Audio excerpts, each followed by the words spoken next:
estudo de hoje, o tema dele é consciência de si. Eu pedi para poder a gente bater um papo a respeito desse tema, porque me aguçou bastante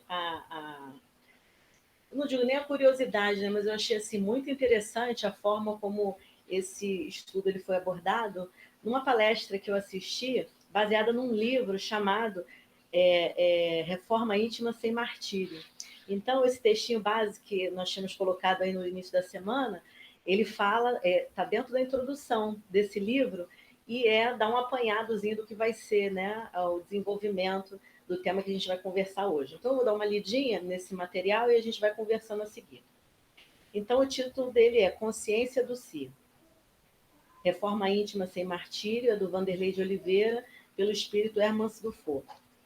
Aí vem dizendo assim: em princípio, o homem que se exalça, que ergue uma estátua à sua própria virtude, anula por esse simples fato todo o mérito real que possa ter.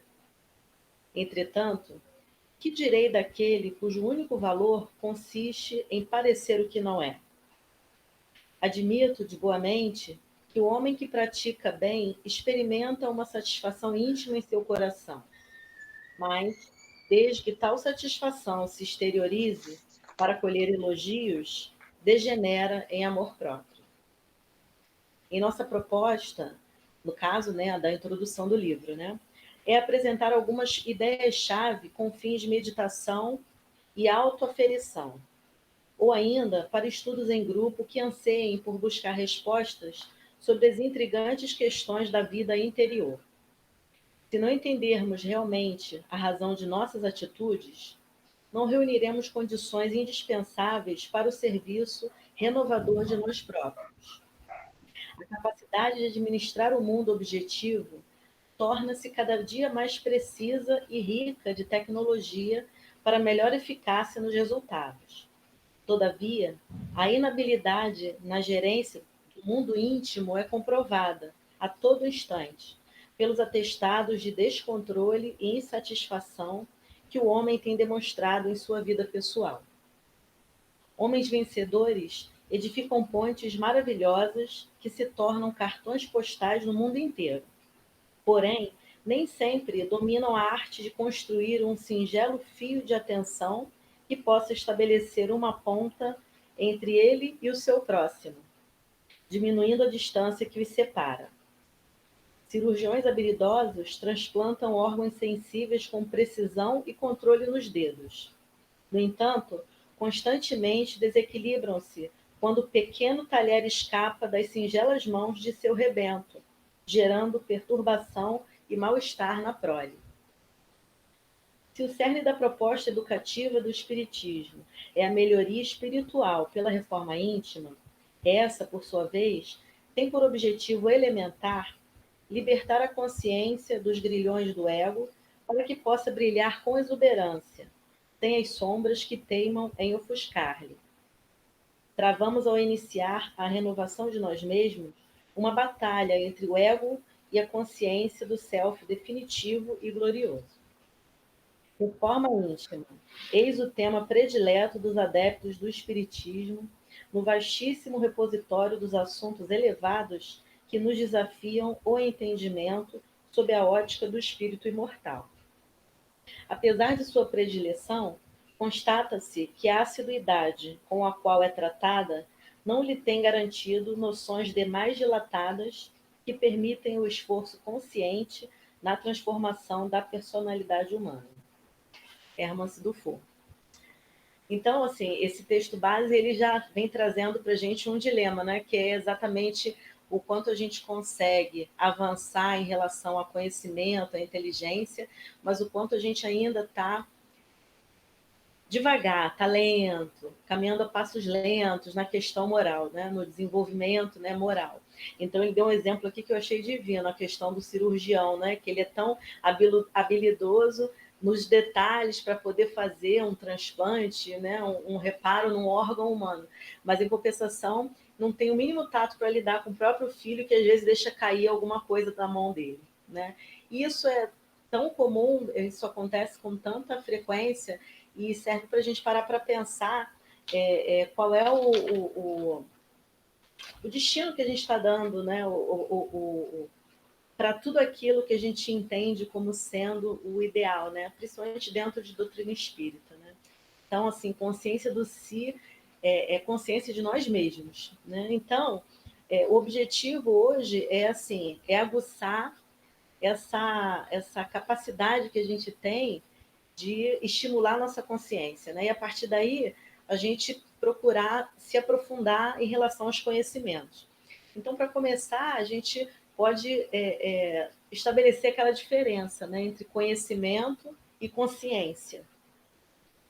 Consciência, no caso, é aquela capacidade de discernir, né? A gente ter o bom senso, a gente ter a noção real do que se passa conosco e do que se passa ao nosso redor, né? A gente está sempre na interação, né, do ambiente e com aquela sensação de certeza do que se passa conosco mesmo, nosso interior, né? A gente se conhece e está percebendo o ambiente ao nosso redor. E o conhecimento é a parte da informação, né? O entendimento sobre algo, uma instrução, né? Um aprofundamento. Então é bom a gente diferenciar isso, o conhecimento e a consciência, para a gente poder perceber qual é o nosso papel, principalmente dentro, né, da doutrina espírita. E aí, assim, qual é como é que a gente está trabalhando dentro da doutrina espírita? A gente está trabalhando somente conhecimentos ou a gente está desenvolvendo a nossa consciência? Tanto em relação a nós mesmos, quanto em relação ao mundo que nos envolve, né? As pessoas que nos envolvem. Existe um diálogo que foi atribuído na espiritualidade a Eurípides Barçanufo e Manuel Filomeno de Miranda, onde eles, conversando, né, na espiritualidade, eles teriam dito que os espíritas eles estão recheados de conhecimento, porém sedentos de ação. Existem outras passagens que mencionam que eles teriam dito que os espíritas eles estão recheados de conhecimento, mas sedentos de amor. É interessante a gente guardar isso, né? Sedentos de ação, sedentos de amor. E aí a gente precisa parar para refletir qual tem sido o nosso movimento dentro da doutrina espírita. Não no sentido de aparecer, né, para os servidores de uma casa, não. Qual é o nosso movimento, mas qual é a relevância desse movimento para nós mesmos, né? Então, a gente tem que parar para pensar sobre isso, porque na maioria das vezes, quando a gente começa na doutrina espírita, a gente começa construindo conhecimento, né? Porque você já fica encantado, né, com o universo de situações, o universo de informações que os livros doutrinários, né, os outros livros psicografados, eles trazem para a gente, abre um leque assim de informação, de conhecimento, e a gente fica normalmente vidrado naquilo, né? A gente fica querendo ler um livro atrás do outro, principalmente para quem está iniciando, né, na doutrina espírita, tem aquela ânsia, né, aquela ansiedade. Depois a gente percebe que a pessoa vai dando aquela caidinha, vai vendo que não é bem assim, não adianta ir com tanta sede ao pote. E aí é o tempo que a gente pode designar que seria o tempo de maturação também, né? Então, é até normal você, com o novo, você ficar curioso, você despertar aquele interesse, né, absurdo, mas com o tempo de maturação a gente consegue avaliar melhor dentro da doutrina, daquelas informações todas que a gente, né, adquiriu, e aí a gente avalia, a gente começa a captar aquilo que nos serve, a gente começa a ponderar, questionar certas coisas, porque esse também é um dos valores, né, da doutrina espírita. Você tem essa possibilidade de raciocinar a respeito daquilo que você está, né, aprendendo, que você está ouvindo. Você é convidado a pensar, a desenvolver uma fé, mas uma fé raciocinada, não é? Como a gente sempre comenta nesse termo, né? Fé raciocinada. Isso é uma coisa assim interessante, mas a gente não deve também ficar só nisso, né? Então, o tempo de maturação, ele serve exatamente para a gente avaliar, para a gente validar aquilo que nos serve, aquilo que não nos serve, e a partir daí, desenvolvendo a nossa consciência, a gente partir para a parte prática. Não é? Qual é a parte prática? A parte prática é a gente se aprimorar enquanto ser humano, a gente perceber o quanto de valor a gente precisa agregar, o quanto de coisas que a gente precisa construir, que a gente precisa, né, aprender. E tudo isso, todo esse movimento, ele é feito pelo nosso livre-arbítrio. Essa também é uma parte que a gente deve guardar, né? Livre-arbítrio. A gente sempre tem aquela questão de que nós somos livres para fazer as nossas próprias escolhas, né? Nós temos esse livre-arbítrio e esse livre-arbítrio é que nos leva, né, para caminhos que podem ser caminhos bons ou caminhos difíceis, né? Depende do que a gente optar, né, por fazer. E aí, essa é a parte que a gente tem que parar para prestar bastante atenção. Qual é a direção que a gente está dando para a nossa vida? As escolhas que a gente está fazendo. Será que a gente realmente só está acumulando conhecimento, teoria? Ou será que realmente a gente está conseguindo desenvolver uma consciência do quanto nós precisamos crescer enquanto ser humano e a nossa posição no meio em que a gente vive, a cota de contribuição que a gente pode dar, né, no meio em que a gente vive? No Livro dos Espíritos, Livro dos Espíritos não, no Evangelho, segundo o Espiritismo, tem aquele capítulo, Sede Perfeitos, né? E aí ele vem falando a respeito dos bons espíritas. E ele diz assim: reconhece-se o verdadeiro espírita pela sua transformação moral e pelos esforços que faz para dominar as suas más inclinações. É interessante que o verdadeiro espírito ele é reconhecido pelo esforço. O esforço é o que vai determinar o quanto nós somos bons espíritas ou não. Porque na escala, na esfera, né, no mundo em que nós estamos, né, nesse mundo de provas e expiações, nós vamos ser reconhecidos pelo esforço que nós fazemos. Não ainda exatamente pelo sucesso que a gente obteve, né? Porque a gente ainda tem muita coisa para acertar, tem uma jornada ainda muito longa pela frente e a gente ainda comete muitos equívocos, né? Não é à toa que a gente está em provas e expiações, a gente está passando ainda por uma fase de muitas dificuldades, muita turbulência. Então, é motivador a gente ver no Evangelho segundo o Espiritismo, você perceber que os bons espíritos são aqueles que se esforçam.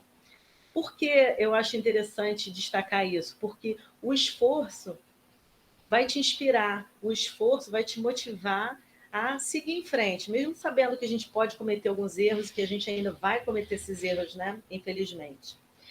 E essa caminhada, ela vai trazer muita dor ainda para a gente, né? A gente ainda vai ficar muito confuso, muito conflito ainda vai surgir.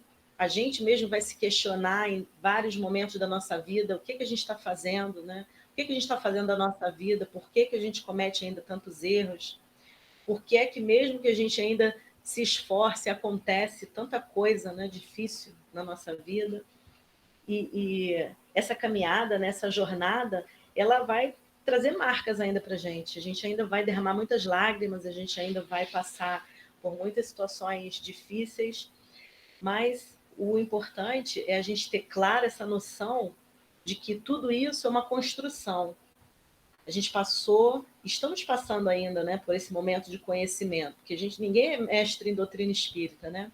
Mas assim, é importante a gente falar de conhecimento, porque hoje a gente tem acesso à informação com muito mais facilidade do que tínhamos, né, antigamente. Até a questão da própria divulgação, né, da doutrina espírita, ou de quaisquer outras religiões, hoje você tem uma liberdade muito maior. Tudo bem, isso não é regra em todo o mundo, né? Mas vamos falar aqui de Brasil, né, do nosso país. A gente tem uma liberdade para poder exercer a nossa fé, independente de qualquer que ela seja, e embora a gente saiba que existem, né, alguns movimentos ainda que estão assim bastante truculentos, mas no geral a gente consegue exercer a nossa fé, independente de qualquer que seja ela. E essa construção é importante, esse conhecimento que a gente vem angariando é importante para a gente poder fazer esse movimento de crescimento da nossa consciência, desse despertar, né, que a gente precisa ter.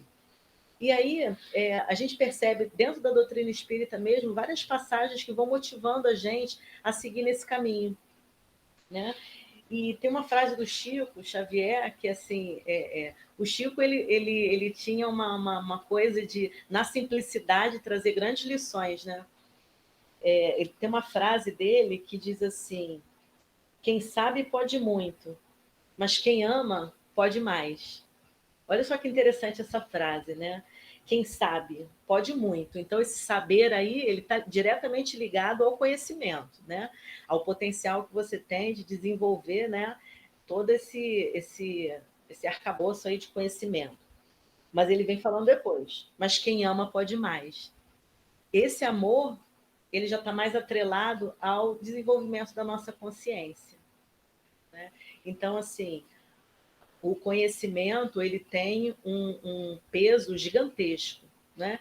Porque dentro da doutrina espírita a gente tem, né, aqueles dois pilares, né, o desenvolvimento intelectual e o desenvolvimento moral. Então a gente pode dizer que o desenvolvimento intelectual ele está atrelado ali com o conhecimento, o desenvolvimento da tua inteligência. E o moral é o quanto a gente pode se melhorar, a gente pode crescer enquanto ser humano. O equilíbrio dessas duas coisas, dessas duas forças, é que vai fazer a gente passar, né, para o mundo de transição, né, o mundo de provas e expiações, para o mundo de regeneração. É o quanto a gente vai poder se melhorar e angariar de conhecimento, tendo esses dois pilares mais equilibrados, é o quanto a gente vai poder evoluir. Hoje a gente fala o tempo inteiro, né, que a gente está muito mais evoluído em relação à tecnologia, à nossa inteligência, mas a moral ainda está muito em baixa, né? É verdade, a gente tem mais facilidade hoje de desenvolver essa inteligência, esse potencial de inteligência, mas a nossa capacidade de ser mais humano, de se humanizar, de ser mais cordato, de ser mais amoroso, isso aí a gente ainda está deixando bastante a desejar, né? E assim, a gente percebe que nesse contexto o amor ele tem um peso muito grande, até pela própria designação, né? Quando a gente estava estudando em encontros anteriores do Livro dos Espíritos, que a gente estava falando a respeito de Deus, né? O que é Deus? Qual a compreensão que a gente tem de Deus, aquela coisa toda. Embora a gente não tenha ainda essa dimensão do que é esse Deus por completo, mas qual é a significação que a gente deu? Deus é amor. E se a gente parar para prestar atenção em várias citações, o amor ele vai ser aquele sentimento, né? Aquela coisa que vai nos alavancar para resolver as nossas questões. Né? Aí tem uma citação, né, de Pedro que diz assim: acima de tudo, porém, tende amor imenso uns para com os outros, porque o amor cobre a multidão de pecados. Né? Isso está na Bíblia, né? Um trecho bíblico. Jesus, né, mencionando, né, que o amor cobre a multidão de pecados. O que seria isso? É a gente passar a trabalhar um pouco mais essa nossa consciência. É despertar em nós esse potencial de fazer brotar o amor genuíno dentro da gente. Até o próprio sentimento do amor a gente ainda não tem noção plena, né? A gente pensa esse amor carnal, né? Esse amor fraternal, mas assim, o próprio sentimento de amor a gente ainda está construindo dentro de nós. Mas essa é a chave, esse é o caminho, porque se a gente parar para observar em vários ensinamentos da doutrina espírita, dos textos evangélicos, eles falam dessa questão, né, do amor. Inclusive tem uma outra, que é o rei Salomão, né, foi um sábio, né, e ele dizia isso também. Tem uma passagem dele em Provérbios que diz: o ódio excita contendas, mas o amor cobre todas as transgressões. É o mesmo significado da passagem, né, que vem em Pedro. Enquanto o ódio ele vai fazendo com que você coloque para fora tudo aquilo que há de pior no ser humano.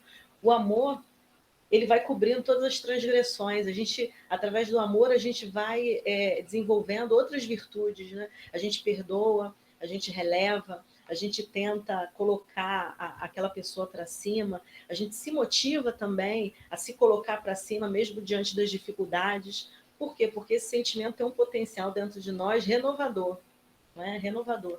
E aí, fazendo esse trabalho, a gente vai crescendo em consciência, a gente vai percebendo o poder que a gente tem na nossa mente, né? Essa consciência do si, esse poder que a gente tem de ultrapassar barreiras, né? A gente tem de transpor dificuldades, a gente tem de superar desafios.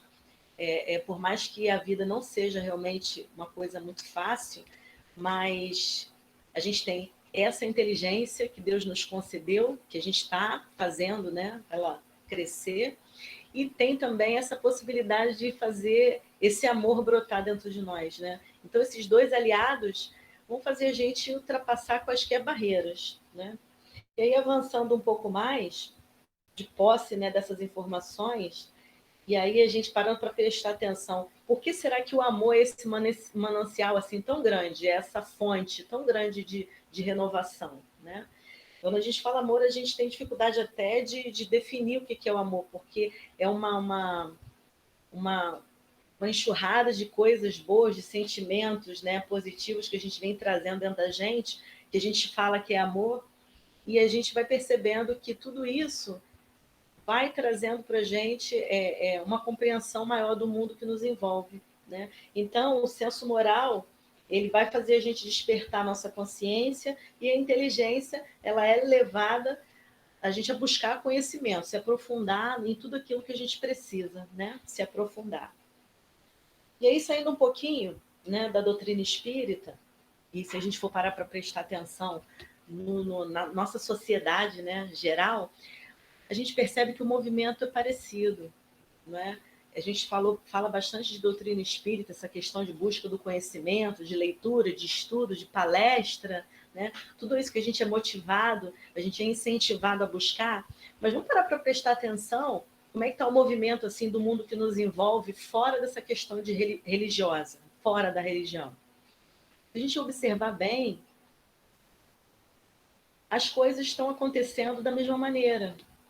O mundo hoje, ele está incitando o indivíduo a buscar mais conhecimento, né? Essa tecnologia que está aí hoje mais ao alcance das pessoas, ela está te incitando a buscar, a se aprofundar. Então, tanto no coletivo quanto no individual. Hoje fala-se em meditação, né? Hoje fala-se em autodescobrimento, autoconhecimento, né? Basta você ir no YouTube e você ver técnicas de meditação, técnicas de autoconhecimento, autodescobrimento, isso tudo para a gente poder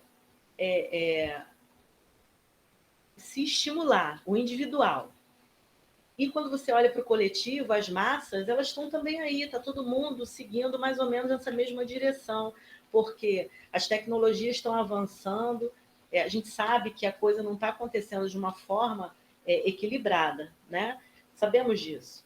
Mas, se a gente for observar, o mundo está seguindo, e as pessoas estão cada vez mais sendo levadas a buscar a informação, a buscar o conhecimento. Nesse ponto, a gente tem que parar para observar o que nós estamos fazendo dessas informações todas, dessa enxurrada de informação que a gente tem acesso. Isso está servindo para poder trazer paz de espírito para a gente? Isso está servindo para poder trazer conforto, para poder trazer equilíbrio, para poder melhorar a nossa sociedade, melhorar a nossa vida cotidiana? Ou isso está trazendo muita irritação, muita frustração, muita impaciência? Se a gente parar para observar, a gente não está sabendo muito lidar com essa enxurrada de informações que a gente está tendo acesso, né? Tanto na parte religiosa, propriamente dita, quanto no mundo como um todo. Você vê, a coisa acontece lá do outro lado do mundo, no estalar de dedos, todo mundo já está vendo a imagem do que está acontecendo, né? E há anos atrás, para você tomar conhecimento do que acontecia do outro lado do mundo, nossa, era muitíssimo complicado. Só que isso, só que nem sempre a gente está usando a nosso favor esses conhecimentos, né? A gente está ficando mais ansioso, a gente está ficando mais irritadiço, a gente está a gente está perdendo a paciência, a gente não está tendo mais tolerância. Quando a coisa acontece de uma forma mais lenta, a gente não tem mais, sabe, aquele time de esperar o tempo certo. Não, a tecnologia, o avanço, está jogando tudo no estalar de dedos, então vai estar fazendo com que a gente perca a nossa própria paz de espírito em função de uma agilidade que não está trazendo benefício nenhum para nós. A gente está se atrapalhando com as tecnologias, a gente está se atrapalhando com esse monte de informações que a gente tem ao nosso dispor. Algo que era para contar a favor, está contando contra. Né? Então, você vê, as pessoas ficam se acotovelando uma nas outras porque não consegue desviar o olhar do telefone. Mas a pessoa ela está incapaz de observar do lado dela e ver se tem uma pessoa idosa precisando de uma mão para atravessar uma rua, não percebe, não para observar. Um exemplo para poder ilustrar isso, esses dias eu estava, né, indo lá para a casa do meu tio, aí no trânsito eu vi o rapaz, ele parou o carro, saiu da direção do carro para ajudar o senhor que estava tentando lá com a bengalinha subir na calçada, mas aquele degrau da calçada estava alto, ele não estava conseguindo. E enquanto isso, tinha um rapazinho novinho, com o telefone na mão, no poste do lado assim, e olhando para o rapaz que saiu do carro para ajudar o senhor e nada fez. Olha para você ver como nós estamos. Ele já estava ali, era só ele parar de olhar para o telefone, olhar para o senhor e dar o braço para o senhor poder seguir. Não, o outro estava dirigindo, parou o carro, ligou o pisca, saiu do carro para poder dar a mão o senhor, ajudar o senhor a subir a calçada. Para você ver como é que nós estamos. E assim, ele estava olhando assim como se fosse uma coisa assim absurda. Sabe aquela reação que tinha que ser natural, nossa? Você vê uma pessoa que está precisando de uma ajuda, tinha que ser natural. Você pegar e não tinha que ser uma coisa muito raciocinada. Mas essa nossa cegueira para aquilo, para esse telefone que está ao nosso dispor, ela está tão grande que a gente não está mais desenvolvendo esses pequenos gestos de carinho. Não está mais, porque a gente está focando a nossa atenção naquela telinha minúscula e a gente está incapaz de perceber o que acontece ao nosso redor. E isso em relação à sociedade, né? Se a gente levar isso novamente para o nosso meio espírita, para os meios religiosos, né, no geral, a gente percebe que não está muito diferente. Né? Não está muito diferente, porque a gente está se aplicando muito em adquirir conhecimentos, em ler livros, em assistir palestras, em participar de congresso, disso, daquilo, reuniões públicas, e a gente não está parando para observar que, às vezes, um companheiro nosso de casa espírita está precisando bater um papo. Né? A gente não para observar que o ensinamento daquele livro que a gente leu ou que o ensinamento daquela palestra que a gente assistiu, a gente não está conseguindo aplicar. A gente quer assistir a próxima palestra daquele palestrante que achou interessante, mas a gente não está aplicando aquele conteúdo que ele veio trazer para a gente. Né? Então, é algo que a gente precisa parar para observar. E a própria doutrina espírita, ela vem trazendo várias revelações para a gente de como nós estamos falindo, né, em relação a isso. Seguindo aí um pouco mais, né, a Gênese, o livro A Gênese, Kardec, ele vem dizendo para a gente, olha só para você ver, ele vem dizendo para a gente que existem 4 males principais que a nossa humanidade, né, vem praticando em função dos nossos vícios. Né? Então, a gente está perdendo a nossa humanidade em função dos vícios, em função dos nossos desequilíbrios. E ele vem falando assim, as guerras são elas, né? As guerras, as calamidades, as injustiças e as enfermidades. Aí, no capítulo 3 da Gênesis, ele vem falando, né, a origem do bem e do mal. Aí ele fala assim: porém, os males mais numerosos são aqueles que o homem cria por seus próprios vícios, os que provêm do seu orgulho, do seu egoísmo, da sua ambição, da sua cobiça e dos seus excessos em todas essas coisas. Aí está a causa das guerras, das calamidades que elas acarretam, das dissensões, das injustiças, da opressão do fraco pelo forte, enfim, da maior parte das enfermidades. Né? As guerras, a gente está passando por um episódio desse, né? Super recente, está aí em todos os jornais. O que faz de dirigentes quererem determinar a vida de outras pessoas por território ou por fator econômico. Olha o grau de responsabilidade que alguns estão assumindo, né? Arrasando com a vida de um país inteiro e impactando no mundo todo só por demarcação de território, só por posse de terras, né? Só por poder bélico, só por razões econômicas. Então, assim, olha a responsabilidade que a gente está colocando nos nossos ombros por uma questão de ambição, né? Aí, quando ele fala as calamidades, no caso aqui, calamidades, catástrofes naturais, né?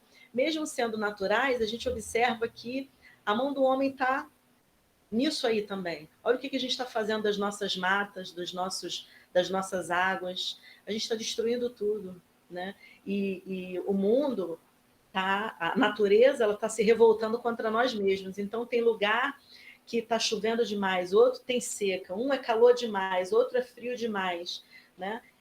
Enchente, terremoto, maremoto, vulcão, furacão, gente, o que é isso? Né? Geleira derretendo, tudo está acontecendo, são as calamidades, né?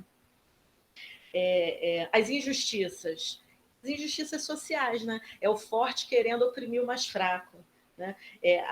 Aquele que quer cada vez mais e não percebe que tem aquele outro que está passando por necessidades tão grandes e é tido como invisível, né? Injustiças sociais. Isso tem um impacto muito grande. A gente não pode parar, sair de casa e ver uma pessoa, um morador de rua, uma pessoa jogada na rua, com fome, passando frio, passando sede, passando calor, e achar isso normal. Isso não é normal. Mas hoje a gente normaliza isso. Às vezes a gente até passa assim, nem olha porque, sabe? A gente às vezes tem medo de pessoas assim, dessas pessoas, né? Porque elas estão marginalizadas, são os invisíveis, né, para a sociedade. Enquanto isso, você vê pessoas vivendo num luxo, numa riqueza, numa opulência que não faz sentido nenhum, não tem necessidade de tanta fartura assim, né? E por fim, as enfermidades, né? Vide a pandemia, né? Qual a lição que a gente aprendeu? Qual a lição que a pandemia nos trouxe? Será que realmente a gente aprendeu tudo que precisava aprender com a pandemia? O mundo todo ficou de cabeça, de pernas para o ar, em função da questão da pandemia, e ainda assim a gente percebe que não foi suficiente. Morreram muitas e muitas pessoas, ainda tem gente morrendo, e ainda não é suficiente para a gente poder ver que a gente está conduzindo tudo da forma errada a nossa vida. A gente não está tendo a preocupação, né, com o outro. E aí, quando a gente para poder observar que esse tipo de informação que está no livro A Gênese, dentro da doutrina espírita, codificado por Kardec, são revelações de coisas que estão acontecendo agora. Olha quanto tempo tem que esses livros foram, né, produzidos, foram escritos, publicados, há muito tempo atrás. E a gente está vendo que tudo isso está se dando agora, 2022. Né? E o que a gente está fazendo com essas informações? Qual está sendo a nossa postura diante de tudo isso que está acontecendo no mundo? Né? Será que a gente está aprendendo com todas essas dificuldades que a gente mesmo vem passando? Será que a gente está tentando se humanizar um pouco mais? Ou será que a gente está achando que é o outro que tem que se humanizar mais? Né? Será que realmente a gente está fazendo esse exame de consciência? Será que a gente está aproveitando todas essas informações que a gente tem a nosso favor e a favor de quem está ao nosso redor? Né? Porque tudo isso está aí. está aí para poder ser observado e aprendido e trabalhado por todos. Mas será que a gente realmente está aproveitando essa oportunidade? Será que a gente não está deixando tudo isso passar e não está evoluindo? Né? E aí a gente percebe que a espiritualidade ela traz essas informações para a gente, não para nos chocar, não para nos trazer medo, mas para fazer com que a gente tenha a possibilidade de aprender, de refletir, saber que a gente, em algum momento, a gente vai passar por essas situações e qual é a nossa postura, qual será a nossa postura diante da vida. Será que a gente não pode fazer algo para poder mudar esse cenário? Ninguém aqui é um herói, né? Ninguém aqui tem nem essa pretensão de ser herói. Mas se eu fizer o meu pouquinho, se a senhora fizer o seu pouquinho, você fizer o seu pouquinho, se eu fizer o seu pouquinho, será que todos nós juntos não vamos conseguir viver de uma maneira mais harmoniosa, trazendo mais equilíbrio, mais paz? Esse é o convite que esse texto, né, a consciência de si, vem trazendo para a gente parar para poder observar que tudo isso é determinado pela nossa própria vontade. E aí, no início, quando a gente falou, ó, guarda o livre-arbítrio, para a gente poder falar depois dele, a gente acha que tudo é livre, a gente acha que o nosso arbítrio é livre, mas não é. As nossas escolhas, elas não são livres. A única coisa que é livre é a nossa vontade. E para poder justificar isso, tem até umas passagens, né, que vem dizendo assim, no livro dos médiuns, tem o item 131 que fala assim, a vontade é atributo essencial do espírito, isto é, do ser pensante. Com o auxílio dessa alavanca, ele atua sobre a matéria elementar e, por uma ação consecutiva, reage sobre seus compostos, cujas propriedades íntimas vêm assim ficar transformadas. Né? O que significa isso? A vontade. Aí, se a gente seguir, a gente percebe que no próprio Livro dos Espíritos, a gente também tem essa citação, né? Porque ele vem dizendo assim, a questão 122 do Livro dos Espíritos. E aí a gente vai comparar ela com o livre-arbítrio. Vontade e livre-arbítrio. Vamos ver se realmente a gente tem esse livre-arbítrio. Aí vem perguntando assim, como podem os espíritos, em sua origem, na origem dos espíritos, tá? Simples e ignorantes, quando ainda não têm consciência de si mesmos, gozar da liberdade de escolha entre o bem e o mal? Quer dizer, é a pergunta que Kardec fez, né? Se nós fomos criados simples e ignorantes, como é que pode uns têm aquela tendência a se desenvolver mais facilmente para o bem, e outros têm a tendência mais facilmente para o mal? Aí ele vem completando a pergunta. Há neles algum princípio, qualquer tendência que nos encaminhe para uma senda de preferência a outra? Né? Aí a resposta. O livre-arbítrio se desenvolve à medida que o espírito adquire a consciência de si mesmo. Olha isso, né? O livre-arbítrio, ele se desenvolve com a consciência de si mesmo. Aí ele completa. Já não haveria liberdade desde que a escolha fosse determinada por uma causa independente da vontade do espírito. A causa não está nele, está fora dele, nas influências que cede em virtude de sua livre vontade. Então, o que a gente tem livre é a vontade, não o arbítrio. De acordo com a nossa vontade, é que a gente faz as escolhas. É isso que ele está, né, querendo dizer. E aí, mais à frente, vem dizendo aqui, a questão 621. Onde está escrita a lei de Deus? Aí a resposta, na consciência. Então, a gente percebe que está tudo interligado. Eu tenho livre-arbítrio, eu escolho fazer o que eu quiser. Não, na verdade, a nossa vontade é que determina as nossas escolhas. Então, se a gente cede à tendência do que é fácil, do que é menos trabalhoso, a gente é aquela coisa, né? A porta estreita e a porta larga, né? A porta estreita, ela é aquela que é um pouco mais trabalhosa, um pouco mais difícil, a gente vai ter que se esforçar um pouco mais. A porta larga é aquilo, né? A gente vai fazendo sem pensar no outro, vai atropelando qualquer um. A nossa vontade é que é livre nesse sentido. A vontade que eu vou desenvolver é que vai determinar as minhas escolhas. Será que eu estou conseguindo desenvolver vontade de me esforçar para ser um ser humano melhor? Se eu desenvolver essa vontade, o meu arbítrio, vai me direcionar para um caminho mais correto, para o bem. E aí, por isso que ele fala, à medida que o nosso livre-arbítrio só se desenvolve à medida que o espírito adquire a consciência de si. Está tudo interligado. A gente vai adquirindo conhecimento, a gente vai avaliando as situações, vai criando consciência, vai despertando, não é, para o sentido real do que tudo aquilo quer dizer. A partir daí, eu estimulo a minha vontade e eu faço as minhas escolhas. É um ciclo, né? É um ciclo. Aí, para finalizar, né? Para a gente poder, né, abrir para a opinião, né, de todo mundo. No momento em que a gente conseguir, né, acessar essa nossa consciência na plenitude dela, a gente vai perceber que a gente saiu de Deus, porque Deus nos criou simples e ignorantes. A gente vai perceber que aquilo que a gente entende por Deus, que é o amor, né, no seu grau máximo, faz parte de uma lei que está na nossa consciência. Quando a gente conseguir acessar essa consciência, a gente se desenvolve. E se a gente saiu de Deus, simples e ignorante, a gente vai voltar para Deus em plenitude. Quando a gente conseguir compreender o quanto a gente pode desenvolver em amor, em fraternidade, né? Em irmandade, em solicitude. Então, a gente vai poder voltar sendo pessoas melhores, mais capacitadas para esse amor universal, né? Que é o que Jesus veio nos ensinar quando esteve entre nós.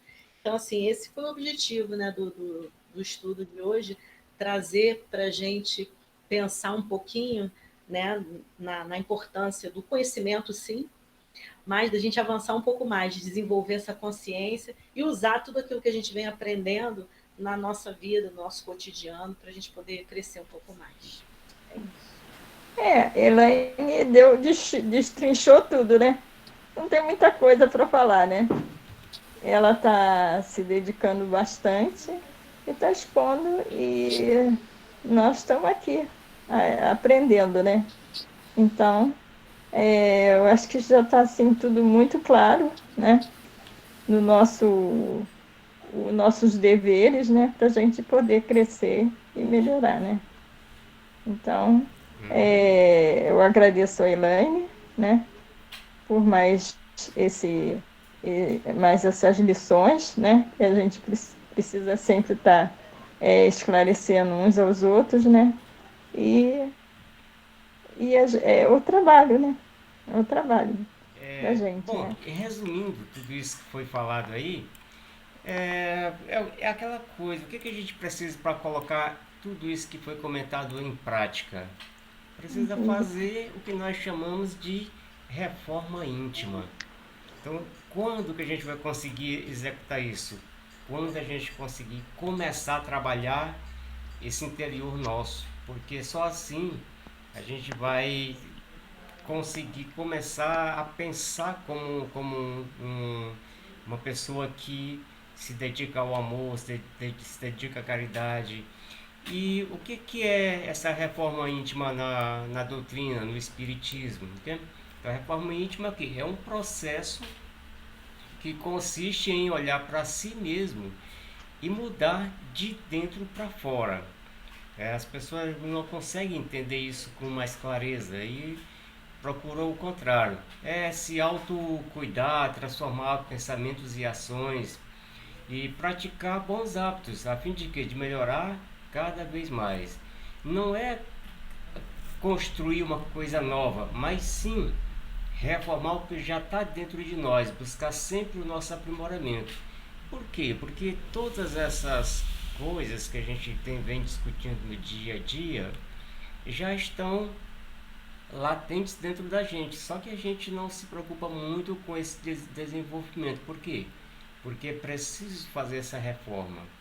É preciso retirar esse homem velho que continua dentro do nosso coração. E a gente tem essa dificuldade ainda de ver isso com mais clareza, com mais carinho, viver mais essa prática, né?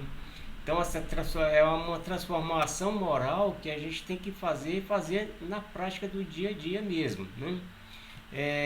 Allan Kardec fez inúmeros questionamentos aos espíritos que deram origem à doutrina espírita, naquela época que ele começou a questionar isso, né? E durante as indagações dele, ele perguntou qual é o meio prático e mais eficaz para se melhorar nesta vida e resistir aos arrastamentos do mal.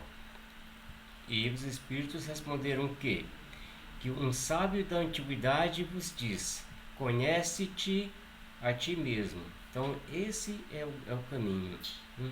Se a gente não parar para se autoanalisar, para se autocriticar, para se autocorrigir, nunca vai passar desse beabá que a gente vem estudando, lendo obras, revendo obras, é, ler o livro dos Espíritos durante 500 anos e ainda vai ter coisa para aprender? Vai, porque a gente não aprendeu nada dentro da gente, a gente não colocou isso dentro de nós de verdade. Então, daqui 1000 anos, vou ter o que discutir no livro dos Espíritos. Porque quando eu vou deixar de ter alguma coisa para discutir? Quando eu fizer exatamente essa reforma íntima dentro de mim. Então, a frase dita por Sócrates remete exatamente a isso: reforma íntima, ou seja, transformação moral requer autoconhecimento e, portanto, é uma prática fundamental na busca da elevação de cada um de nós. Então, nós precisamos fazer esse trabalho. E é um trabalho fácil, rápido? Não. Uma coisa bem demorada, bem lenta. Quando a gente começa a pensar que está se melhorando, está ficando forte em determinada coisa, aí vem o primeiro vendaval, a primeira tempestade e bota a gente por baixo.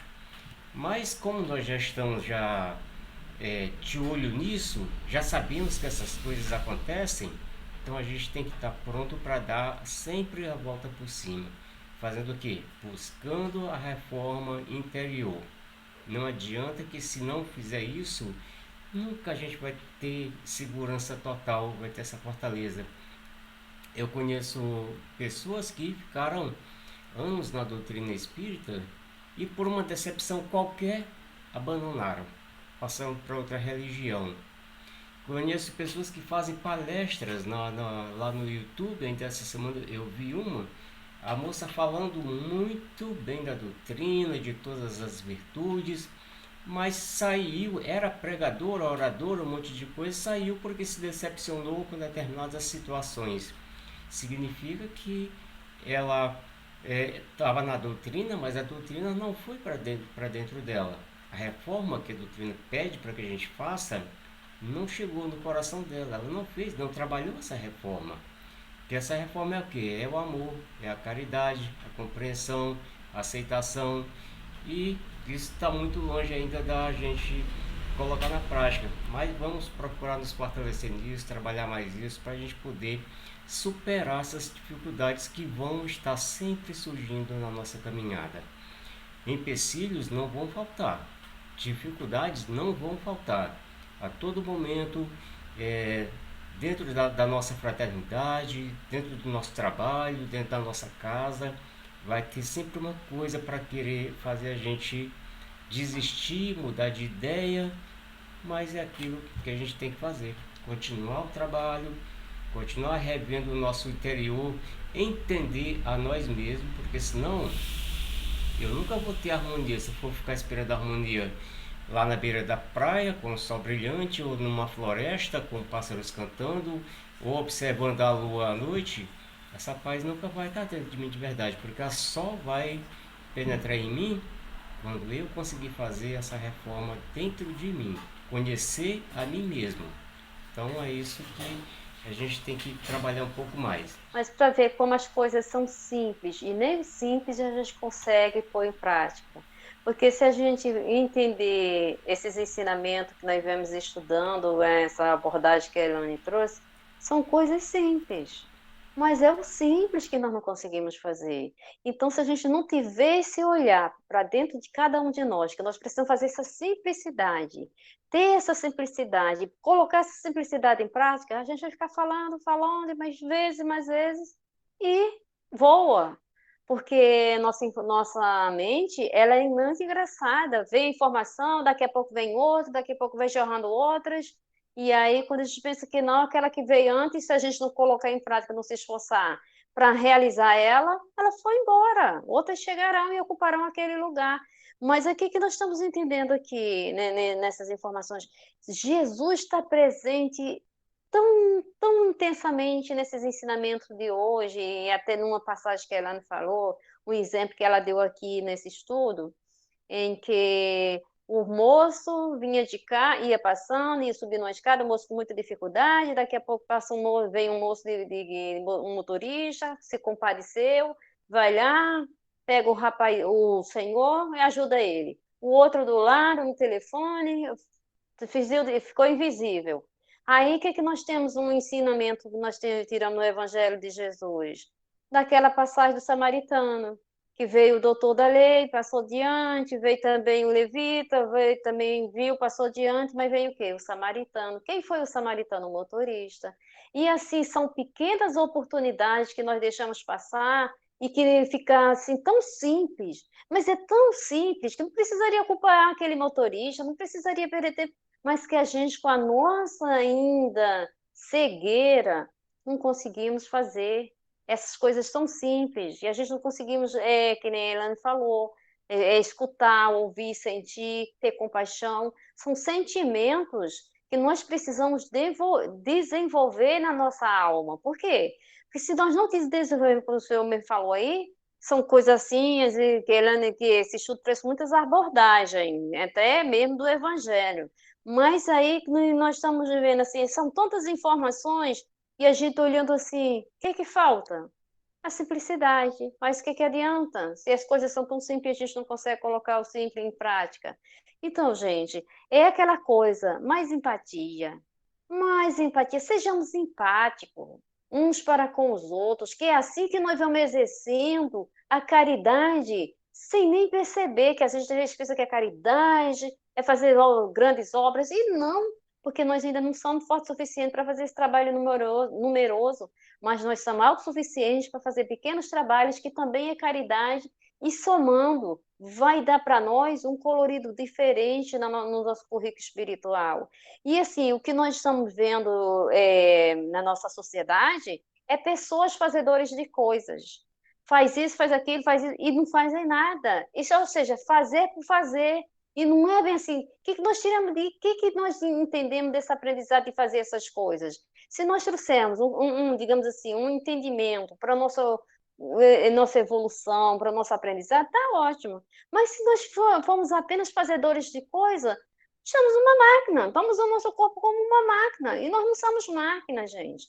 Embora o nosso cérebro seja um grande, digamos assim, inteligência muito mais que qualquer máquina, mas nós somos almas que estamos aqui em prova e expiação, com necessidade de pôr em prática a caridade, como disse nosso Mestre Jesus, fora da caridade não há salvação. Se nós não colocarmos essas pequenas coisas, esses simples, esses acontecimentos, como foi dado esse exemplo aí desse samaritano, motorista lá, que ajudou o nosso irmão, que estava com dificuldade, nós vamos ficar apenas falando de Jesus, falando de samaritano, e aí as oportunidades, elas vão o quê? Passando. E quando a oportunidade passa, ela não volta mais. Então, nós temos que ter, assim, muito olhos de ver, sentir mais as pessoas, sabe? Olhar mais no olhos das pessoas e entender que se tem uma pessoa ali do nosso lado, não precisa nem a gente falar, um olhar já diz tudo. Um olhar acalma uma alma aflita. E muitos de nós não temos tempo para nós, mais para escutar, porque nós estamos o quê?